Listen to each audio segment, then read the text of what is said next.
from 97.1 The Ticket. That is Stoney, John Niyo, columnist, Detroit News. Look, I think this was Detroit making sure that Cleveland had no belief that they were going to get back in this division race and sending a message to the rest of the division, if they had not gotten it already, that this thing's pretty much over. 13.5 over Minnesota, 14 over KC, 15.5 over Cleveland. And the magic number is 59. It's stunning. And the way they did it this weekend, I mean, the first 27 innings, entering the 10th inning this weekend, they had 3 runs and 10 hits.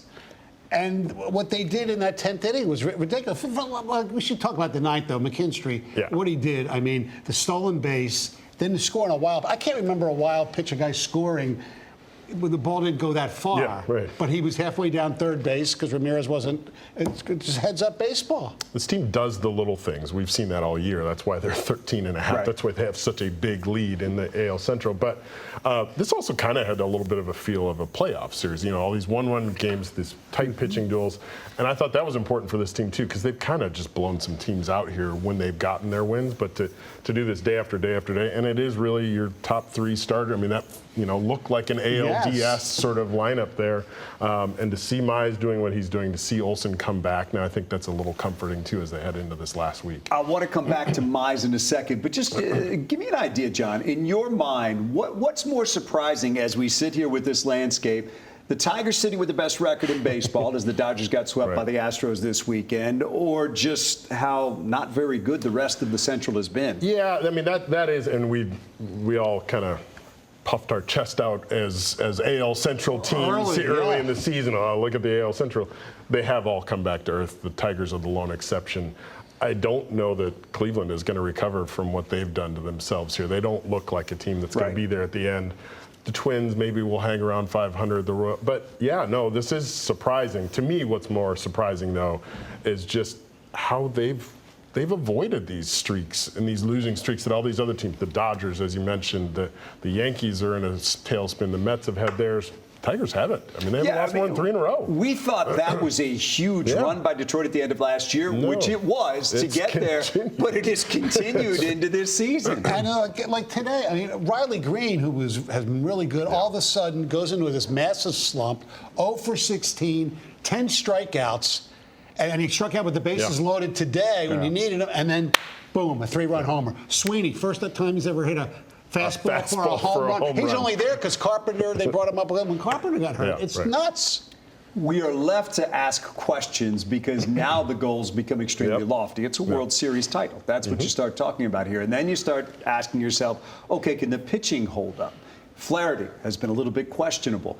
And Mize coming back this weekend. How big is seeing that from Casey Mize?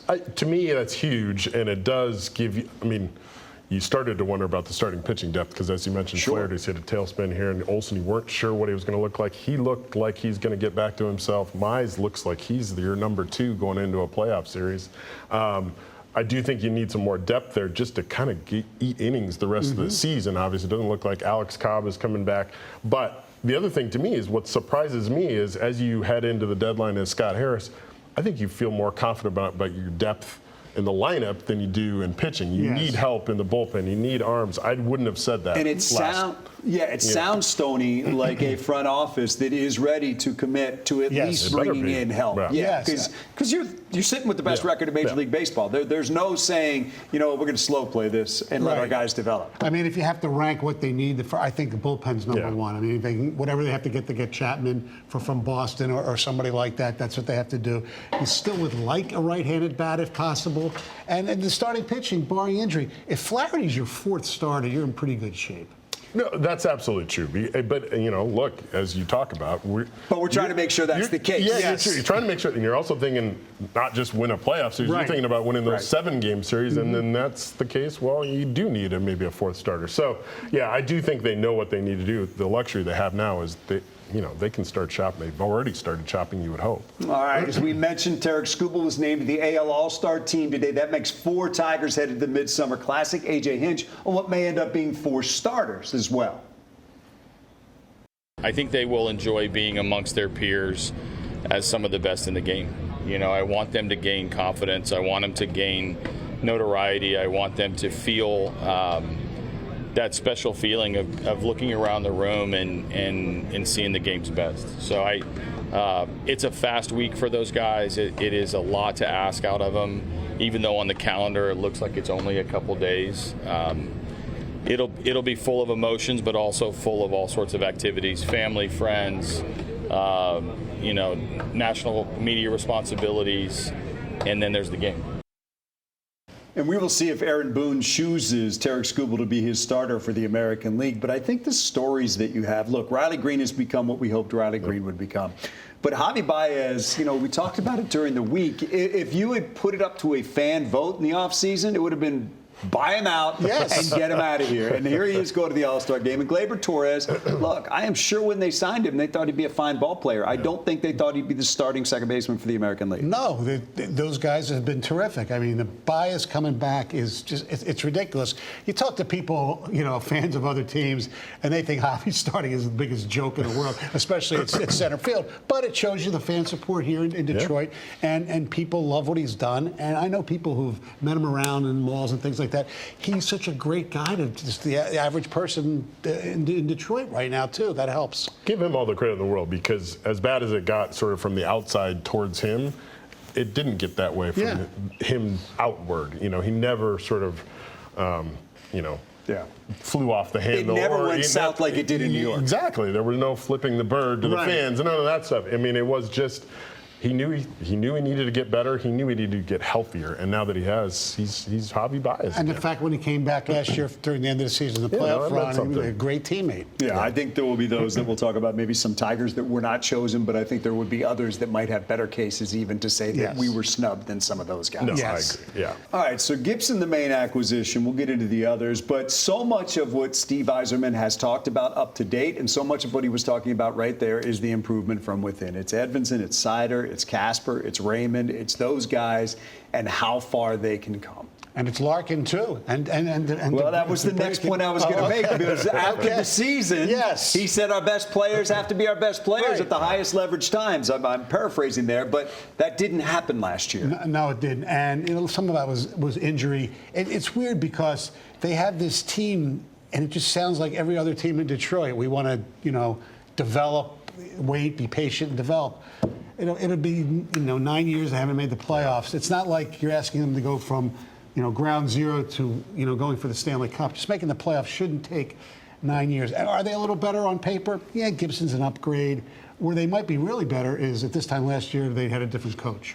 Yeah. Oh, absolutely. And that should be a big deal. But still, the fact that they didn't get any help on the blue line is very discouraging. It is discouraging, and you can sense the frustration there, even from Yzerman and his, sort of post-free agency wrap-up, because they didn't really get a chance, and that's what I think was maybe jarring to fans, but probably even to the front office a little bit. It's like, all these guys, even the guys that did make it a free agent, and there's not much. Ehlers, top of the list, just said no thanks. We heard their name connected to Keandre Miller. Both those guys end up in Carolina. Yeah. Look, sometimes when Steve Yzerman comes out before free agency and says, look, there's not many guys, it's going to be tough. Not joking. We think that it's him, maybe lowering expectations, but there's going to be a move coming. This time it seems like he was out there saying exactly what the situation was. And look, guys like Gavrikov was a defenseman that, Wings fans, I think, started to feel like, okay, this would be great. He clearly wanted to go to New York, and that was it. He signed for less there. The Florida guys all stayed in Florida. They're all still drunk from the Stanley Cup, probably, but they're all still in Florida. It's not going to happen from free agency. They got to try to make a trade. It may happen with a trade, but there's not a lot of options out there. And so then you're banking on, and again, I've said this for a long time, the reality is they're building around Sider, Raymond. That's the core they're building around. Those young guys that aren't here yet, that's the team that's going to finally win something in the playoffs for you. It just means these months are rough. Are you concerned that maybe Kosa might be, I wouldn't say a bust, but not as what they thought? Yeah, and obviously the Gibson deal buys them even more time now. And I do think that is a big upgrade, assuming he stays healthy. Yes. I don't know how many points, again, like Eiserman said, that is in the standings, but it's 3 or 4 or 5 or 6 possibly, and because he is. Well, we've seen in the last 2 years, 3 or 4 or 5 or 6. Exactly. And that is, but again, you're not talking about just getting into the playoffs. Right. And I think your point about Florida was a good one, because I think that's how we used to view Detroit. Exactly. The players would do what they could to get here. Right. That's not the case anymore. So his job is tougher because of that. You have to win before guys want to come win here with you. Yes. You can't just hit the accelerator the way you used to. The other thing is he had cap space this summer. Last summer it was all earmarked for the guys he had to re-sign. This summer he had lots. He still has lots. There's a lot of teams that still have a lot of cap space. So it's not the advantage you would have hoped going into this offseason, because everybody had cap space. Look, he's done a good job drafting. He's got to do a better job in their organization of getting free agents or making trades. The history of getting professionals to this team has been really, really bad. All right, let's get to the Pistons, guys. They're working their way through free agency as well. There still may be some moves out there. We're going to see how the Schroeder thing actually turns out. But Beasley gone, huge blow. Just, I think, one that this team had to recover from. Tim Hardaway out, as we said, Schroeder out, Karis LeVert, Duncan Robinson, Jaden Ivey. I think you have to consider him in this picture. Chaz Lanier coming in. And the question is, with all that three-point shooting going out and the importance of three-point shooting in the NBA, how much have they lost in this offseason so far? Well, a lot, but getting Duncan Robinson, and what I don't understand, look, Beasley's a big loss. The money that they're paying for Duncan Robinson seems a bit high, and I don't know if they tried, because we never know what phone calls are made. But there's outs in that contract. Yeah, that's the key. True. It's essentially a one-year deal. Sam Hauser for Boston, they maybe could have made some sort of trade, and he's a lot cheaper, somebody like that. And the only thing about Duncan Robinson, look, he's a great shooter. I mean, he can't defend you or me. Well, and that's the problem is can he be on the court? Yeah, but neither could Tim Hardaway Jr. or Malik Beasley. So to be honest, I think, like you said, you lost 3 out the door. Right. The 3. I think the 3, if you're including Ivy as a guy who wasn't there at the end of last season, I'll take this 3 over last year's 3, and I think it's a net gain for them. I think where the Pistons are concerned, you see Ivy, you see Thompson, you see Holland, you see Duran. You can throw Sasser in there too if you want to. Throw Lanier in there if you want to. But you have guys there that could take significant steps for this basketball team, in particular Duran, in particular Holland, in particular Thompson. Man, if either one of those guys develops just a little bit of an ability to shoot, you can see where that's the rocket fuel for this team. And Ivy, if he's the guy we saw at the beginning of last year, he might be an all-star level player. If Duran can shoot from past 5 feet, I mean, you really have something there. I mean, it sounds funny, but it's true, because he's so good down low, but he can't do anything. And the one thing, and I don't know if the Beasley thing, impacted or not, everybody agreed that they needed a stretch 4, like a big win. And Robinson's not that. No, they still need. I mean, and they still. And I don't think Langdon's done. No, they're not done. I mean, they literally have 2. I think essentially 2 roster spots, and one I think will be something of a backup for. I think. And there are guys out there, Trey Lyles, whoever it is. Right. But the other thing they've done or didn't do this year is give up the flexibility. And now with some of these contracts in the NBA and the cap is so complicated, I think, for fans, trade exceptions, this and that, whatever. But the reality is now you've got a lot of salaries that are chunks that you can trade. If you get to the deadline in February and this team is built on what it did at the end of last year, you're able to take that big swing, because there will be big fish available. There always are at the NBA trade deadline or next summer. And I think he's given himself those options now with these And also with the options that they have within. I think that's the important thing, is you can see a pathway to significant improvement. There was that huge jump last year, but now you're trying to jump into that top echelon in the Eastern Conference, which doesn't appear as difficult as it used to be. No, especially with all the injuries to those guys. And no doubt. And the other person who we didn't talk about as far as getting better, Cade's not done getting better. That's a great point. That's a great point. And if you have a superstar in this league, and I think we all agree he is heading into that superstar territory now, everything, your window is wide open for as long as he's your superstar. The other thing I think they did this summer is they brought in, we all credited the moves last year. They brought in pros. Yes. They brought in guys, veteran free agents, veterans who helped this young core.